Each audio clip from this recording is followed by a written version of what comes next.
আমি আপনাদেরকে বারবার বলেছি, আইএসএফ হচ্ছে একটা আতঙ্কবাদী সংগঠন। তার জলজ্যান্ত প্রমাণ আপনাদের সামনে এই ভিডিও। তোরা আজকে যে ক্ষতিটা করলি আমার ভাই, এটা কোনোদিন বলার মতো না।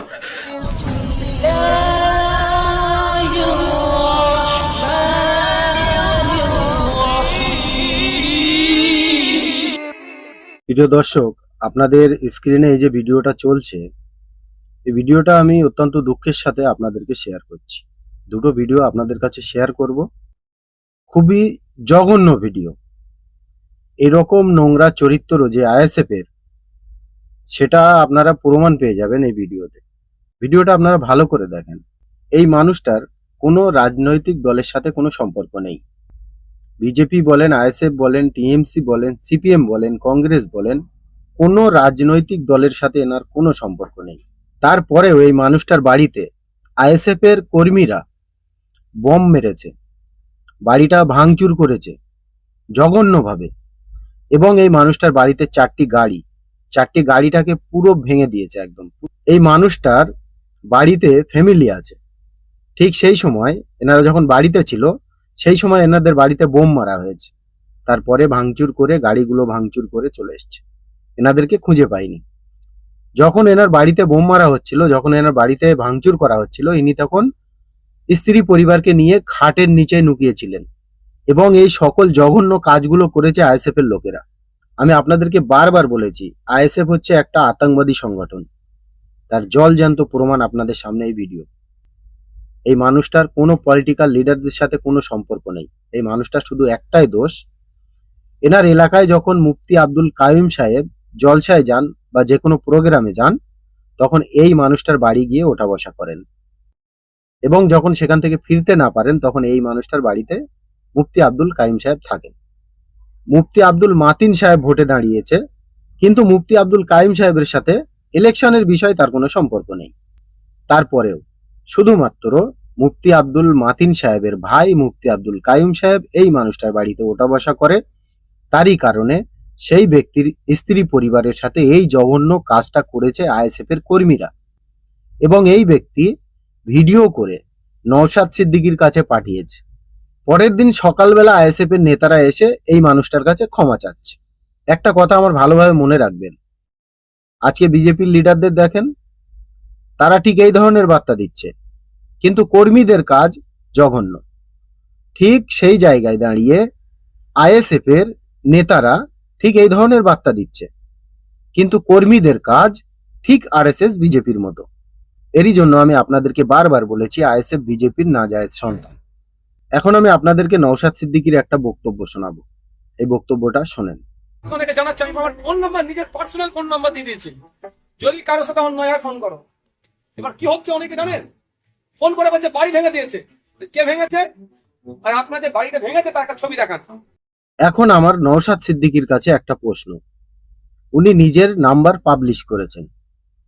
যদি আপনার কেউ কোনো ক্ষতি করে, সেই ব্যক্তির ফটো তুলে আমার কাছে পাঠান। আর কি ক্ষতি করেছে সেই ফটোটা তুলে আমার কাছে পাঠান। এখন প্রশ্ন আমার নওশাদ সিদ্দিকীর কাছে, যখন কোনো ব্যক্তি একা থাকবে, রাতের অন্ধকারে আপনার বাড়িতে কেউ গিয়ে বোমা হামলা করবে, আপনার বাড়িতে ভাঙচুর করবে, আপনার বাড়ির যত সম্পত্তি আছে সেগুলো ভাঙচুর করবে, সেই সময় আপনি নিজের জান বাঁচাবেন না তাদের ফটো তুলবেন যে কারা এই ক্ষতিগুলো আমার করছে? এই প্রশ্নটা আমার নওশাদ সিদ্দিকীর কাছে থেকে গেল।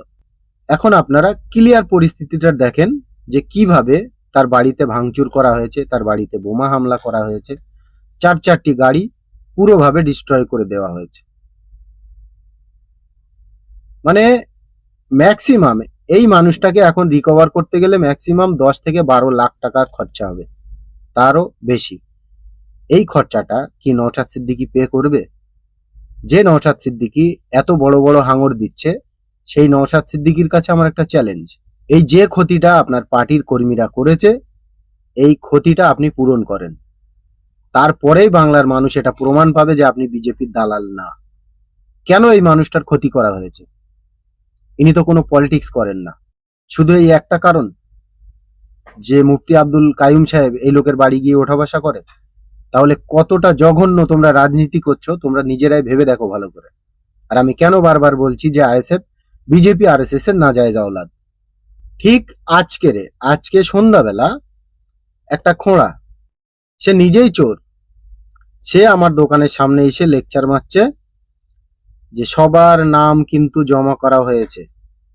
মানে জানেন, আমাকে কালকের থানায় ডাক করা হয়েছিল, আমাদের মাটিয়া থানায়। আমি নাকি আইএসএফ এর কর্মীদের ধুমকি দিয়েছি, মাটিয়া থানায় আমাকে ডাক করা হয়েছে।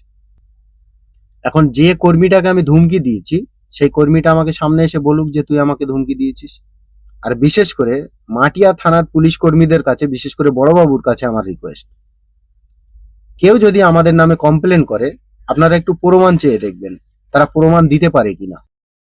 কেন, সে যদি আমার নামে কমপ্লেন করতে পারে তাহলে নিশ্চয়ই তার কাছে প্রমাণ আছে, তো সেই প্রমাণটা আপনি আগে চাবেন। আমি আমার দোকান বন্ধ করে 1 থেকে 1.5 ঘন্টা মাটিয়া থানায় গিয়ে বসেছিলাম শুধু এই ফালতু একটা রিকোয়েস্টের কারণে, যে রিকোয়েস্টটা এরা করেছে মাটিয়া থানায় বড়বাবুর সাথে গিয়ে, যে আমি নাকি গুন্ডামি করছি। একটা ব্যক্তি আমাকে দেখিয়ে দিন যে আমি তার সাথে গুন্ডামি করেছি। আর আজকে সেই আইএসএফ এর একটা চোর কর্মী আমার দোকানের সামনে এসে বলছে সবার নাম কিন্তু দেওয়া হয়ে গেছে, আগে ওদের সরকার ছিল, এখন সরকার আমাদের। তাহলে এ থেকে কি আমরা কমপ্লিট প্রমাণ পাই না যে আপনি আরএসএস বিজেপির দালাল? সরকারটা কার আছে আমাদের ওয়েস্ট বেঙ্গলে আপাতত? এখন বিজেপি। তাহলে আপনাদের সরকার কিভাবে হলো? আমার কাছে কিন্তু সকল প্রমাণ আছে। এই যে আব্বাস নওশাদ বারবার বলছে যে প্রমাণ দিন, আসেন আমার কাছে, আমি প্রমাণ না থাকলে আমি কথা বলি না। নাম, ঠিকানা, তার বাড়ি পর্যন্ত নিয়ে যেতে পারি আমি। এই সকল দোগলা চরিত্রের মানুষের জন্য আজকে আমাদের ওয়েস্ট বেঙ্গলে সাধারণ মানুষ অসম্মান হচ্ছে, মার খাচ্ছে। আপনারা এই ভিডিওটা দেখেন, আপনারা যারা ট্রেনে যাতায়াত করেন এই ভিডিওটা দেখেন। এই ব্যক্তিটা শুধুমাত্র মুসলিম বলে এনাদের পিছন থেকে পাঞ্জাবির কলার ধরে নিয়ে ট্রেন থেকে বার করে দেওয়া হয়েছে, ট্রেনে এনাকে উঠতে দেওয়া হয়নি। তো ইনি ওখানে দাঁড়িয়ে দাঁড়িয়ে কাঁদছে। তাহলে পলিটিক্স করছেন আপনারা, সাধারণ মানুষ কেন হ্যারাসমেন্ট হবে? চলেন আইএসএফ এর আর একটা নোংরামি আমি আপনাদেরকে দেখাচ্ছি। এই ভিডিওটা ভালো করে দেখেন। এই ব্যক্তিটা কাঁদছে, পুরো ভিডিও আমি আপনাদেরকে দেখাচ্ছি না, কারণ অনেক লং ভিডিও। তোরা আজকে যে ক্ষতিটা করলি আমার ভাই, এটা কোনোদিন বলার মতো না।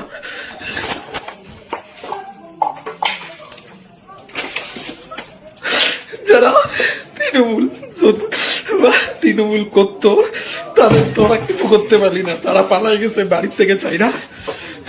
আর তোরা যারা নিরীহ লোক তাদের উপর অত্যাচার করতেছিস তোরা।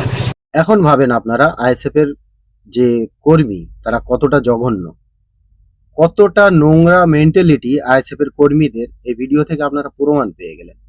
তারপরেও আমি জানি কিছু অন্ধভক্ত ভিডিওর কমেন্ট সেকশনে এসে আমাকে গালাগালি দেবে, তাদের চরিত্রটা আমি আপনাদেরকে দেখিয়ে দিচ্ছি। আপনারা এই ভিডিওটা দেখেন। এই ব্যক্তিটা মুসলমান, কাণ্ডটা দেখেন। এর নাম রমজান, দেখেন। জয় বাংলা। এবারে আর একটা ভিডিও দেখেন। এই ভিডিওটা গোনানি শেষ হবার পরে এই ভিডিওটা দেখেন।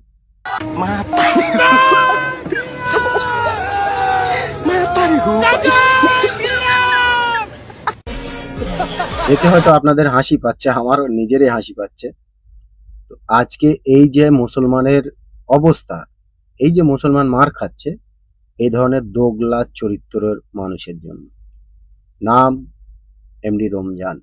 আজকে দেখেন না, যে সকল আইএসএফ এর কর্মীগুলো নিরীহ মানুষদের উপরে অত্যাচার করছে, তারাও মুসলমান, এরাও মুসলমান, কিন্তু এদের অত্যাচার থামছে না। এরা মোড়ে মোড়ে গিয়ে মানুষকে জ্ঞান দিচ্ছে, সাধারণ মানুষকে, যে টিএমসি গভর্নমেন্টে আসলে কত মানুষ মরে যেত, একটা মানুষের কোনো ক্ষতি হতো না টিএমসি গভর্নমেন্টে আসলে। কিন্তু টিএমসি না এসে মানুষ আইএসএফ এর আসল চরিত্রটা চোখে দেখতে পেয়েছে। এখন নওশাদ সিদ্দিকী নিজেই চিন্তা করুক যে তার পার্টিতে কত মদখোর, গাঁজাখোর, দোগলা, নোংরা চরিত্রের মানুষ ভরে আছে। আব্বাস সব সময় বলে না যে ওরা ক্রিমিনাল, আগে নিজের চরিত্রটা ঘেঁটে দেখ জাহিল। আজকে সমাজের মুসলমানদেরকে তোরা যা শিখিয়েছিস, তুই যা শিখিয়েছিস, তারা তাই করছে। নিরীহ মানুষদের উপরে অত্যাচার।